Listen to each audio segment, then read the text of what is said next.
so not great performance last fight. Coming in here, putting in a lot of work in this last training camp, and just like mentally, spiritually, and physically, just being ready to go.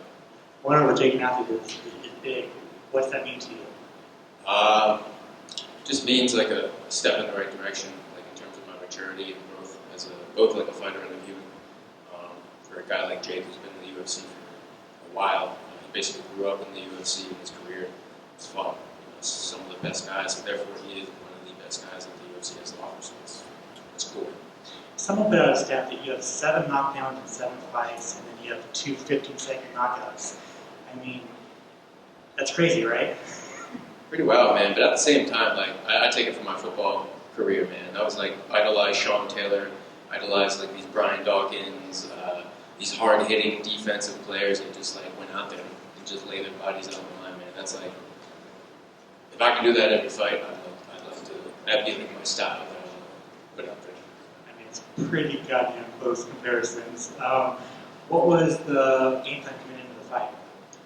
The game plan was to literally use any and all my skills necessary to win the fight. And I think that was pretty much paramount in helping me win. Because a lot of like past fights, I kind of felt like I love boxing, and like whether you're talking about like Dempsey or like these old school boxers to like all the way now, like Triple G and some of these like modern day boxers. Like, I've always loved boxing, but it's got me in trouble with fights because I'll just use my hands, and it's pretty easy to deal with somebody in mixed martial arts if all they're doing is trying to box with you. So Coach John, Coach Sebastian, and my brother were all hard on me like, yo, go out there, you need to perform, and you need to use every single bit of your skills necessary. So you do that, you're going to win this fight.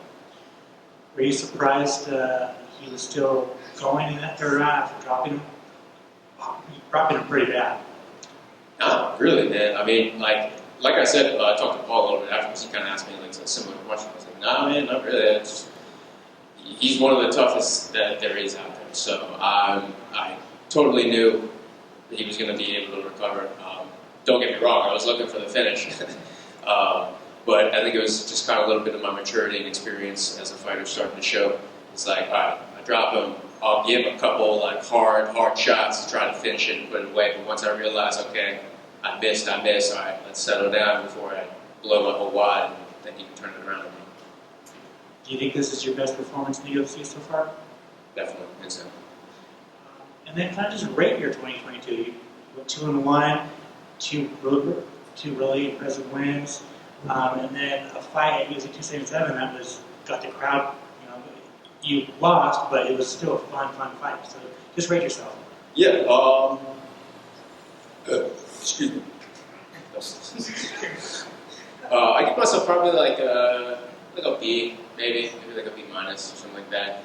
I don't like to give myself too much credit because there's a side of me that wants to be like, you're the champ, you're great, this and that, which is good. You need that positivity, but at the same time, man, you gotta like reel yourself back. And I've been more of the reel myself back, which has got me in trouble too. Because like when I went to like the Alex Moreno fight, I kind of gave him a little bit too much respect, too much like, oh, this is a veteran, I gotta really be careful here, Whereas this fight, I went and I'm like, you know what, I don't care how many fights this dude has.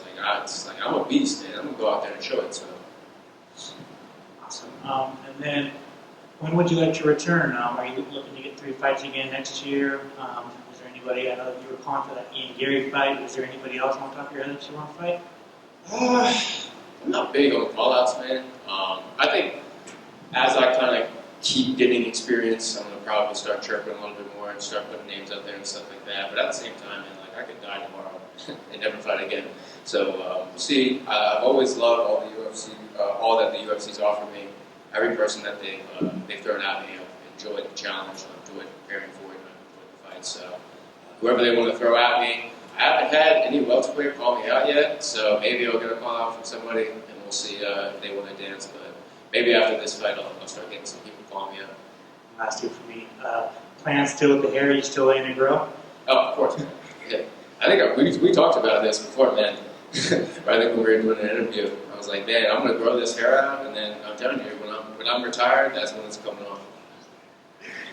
So, and then finally, did you watch the new Andor series on on Disney Plus, the Star Wars series? No, I'm not gonna lie, man. I wanted to, but this, and even from like, I'm like a huge gamer, tabletop and video games and stuff like that. I'm a huge nerd.